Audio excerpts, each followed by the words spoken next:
So I don't know about you, but sometimes when I have to get on Instagram or my social media, it's actually more so Instagram than anything else, because I don't think I spend as much time on Facebook or Twitter, or X rather. That's an old school name. I'm still calling it Twitter. So I don't know about you, but a lot of times I get this feeling of almost overwhelm and dread when I come to my social media, or at least my Instagram, because I know there's, a shitload of messages in my DMs that I have not gotten back to yet. And I think about, when I look on the feed, and there's just so much, there's so much negativity in the world. There's so much, and again, look, it's current events, right? It's news.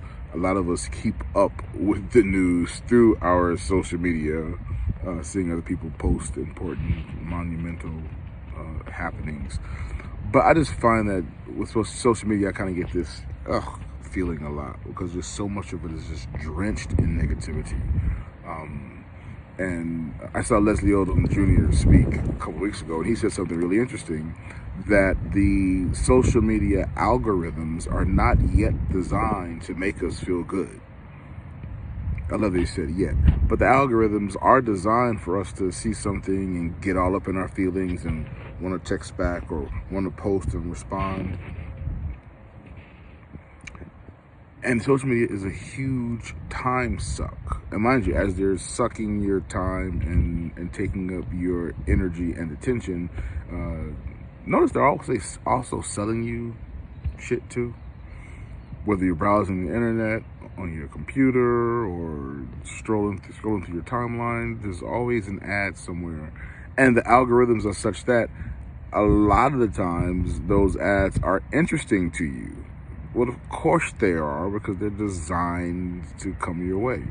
But anyway, this made me think about how social media, though there's so much cool stuff with it and good use of it, it's still, permeated with this feeling of low vibration. I don't compare myself to others, but I think like some of you get on social media and then start to not feel good about yourself, because you start to feel like you're inadequate or not doing enough or whatever. But anyway, so for me, taking some time away from social media is a necessity and a form of self-care. And as we talk about self-care and self-love, that's one of the ways that I have to be mindful about caring for myself. Eating right, cutting back on drinking, getting proper sleep, taking care of myself. Those are just a few examples, maybe not the best examples. Well, they're important examples, but that's not the exhaustive list. But just even those things, for me, fall under the umbrella of self-care. And if I know being on social media makes me feel a certain way, then I know I need to spend greater amounts of time off of social media, so I'm not just scrolling and posting and reposting content. So I'll just put that out there because I'm curious as to what forms of self-care do you take for yourself. Leave a comment.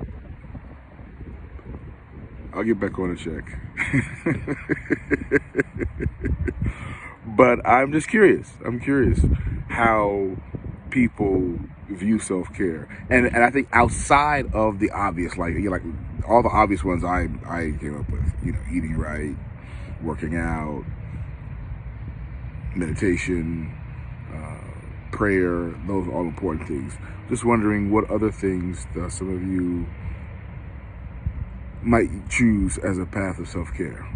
I'm asking for a friend, but I'm also asking for myself, because I'm always looking for new